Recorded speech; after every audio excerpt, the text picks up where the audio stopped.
Adversity is a part of life. Adversity, none of us are immune to experiencing adversity in our lifetimes.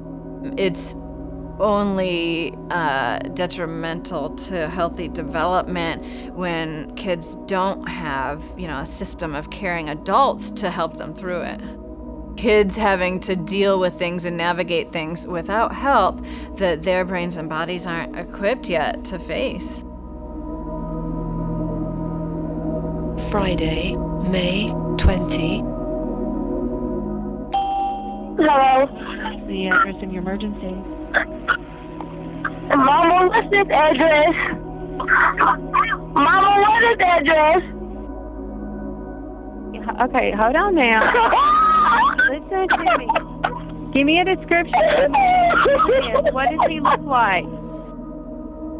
Okay, listen to me, honey. I know you're upset.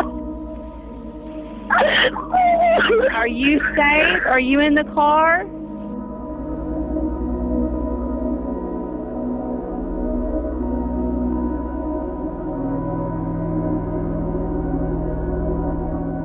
Once the officer finds out that there were children involved, they include that information into the report.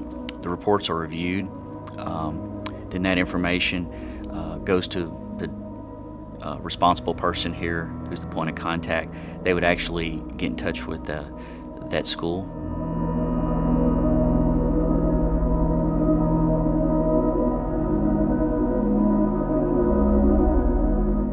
Basically, the email lets them know that the child below was involved in a potentially traumatic event, that they were a witness or a victim to this event, and notify your school counselor or your social worker if you're noticing anything different.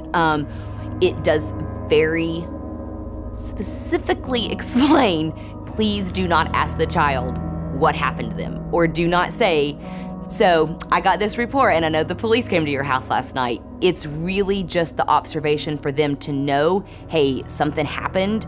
I need to just kind of keep an eye on little Johnny. So it's not my job to investigate what happened, but it's just my job to check on the student and make sure that they are okay. Sometimes we'll come in here in this library and we'll just sit back on the couch and we'll just talk. They will have a conversation with me. They'll feel comfortable. They're safe. They know they're in a safe place with me.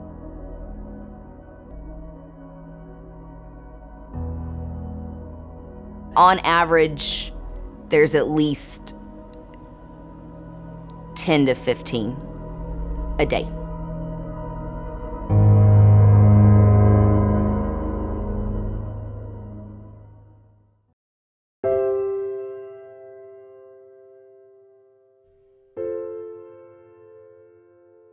The exciting thing about the way Handle with Care works here is that it's one part of a greater system of trauma-informed school practices work that we're doing.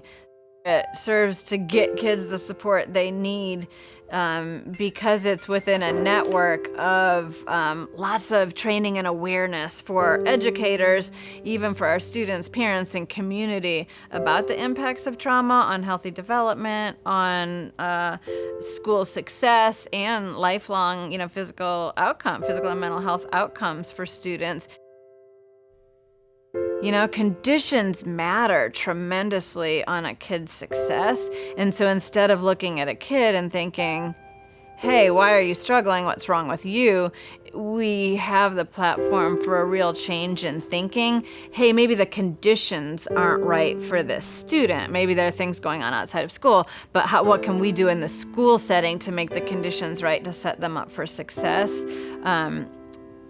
So that's part of the story.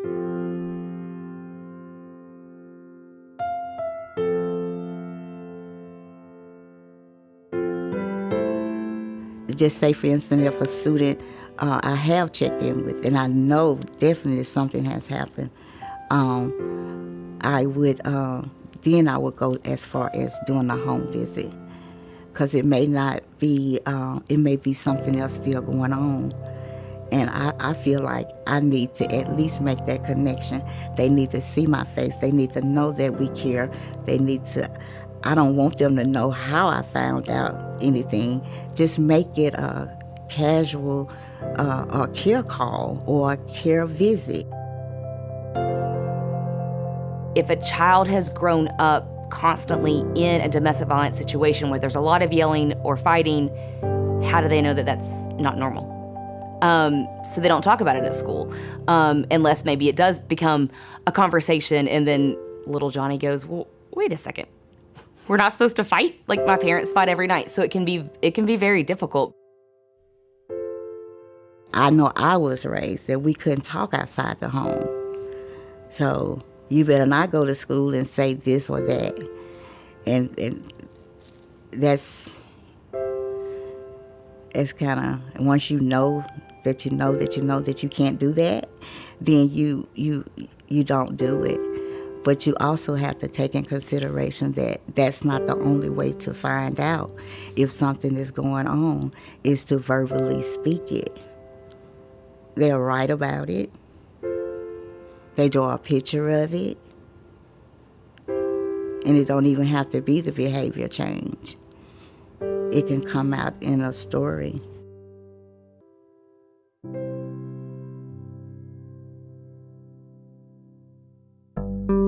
In today's world, teachers are often the first responders to childhood trauma. And whether you agree with it or not, kids are depending on us. And to be a teacher today does involve, in many cases, kind of being that school parent. It really takes a village. And I think, yes, there are some teachers that initially push back and say, well, I didn't get in this work because I want to do all this, social emotional stuff. I did this because I love math and I want to impart that love for math on my students. And so we have a way to reach those teachers. That's where we really talk about the brain science and show the importance of, healthy brain development and the role of conditions or life experiences on brain development, and how even if it's just math that you care about, you've got to care about this too, because emotions are the fast lane to the brain. We don't want to stigmatize that child. On the handle with care, so it's if they're a victim or a witness. So that doesn't mean that their family or that their mom or their dad or their caregiver was the one who caused the incident. They could have been at a friend's house. They could have, it doesn't automatically mean that it was that child's caregiver. We then oftentimes can be like, well, they just come from a bad family, or that's why, and that's just not the case.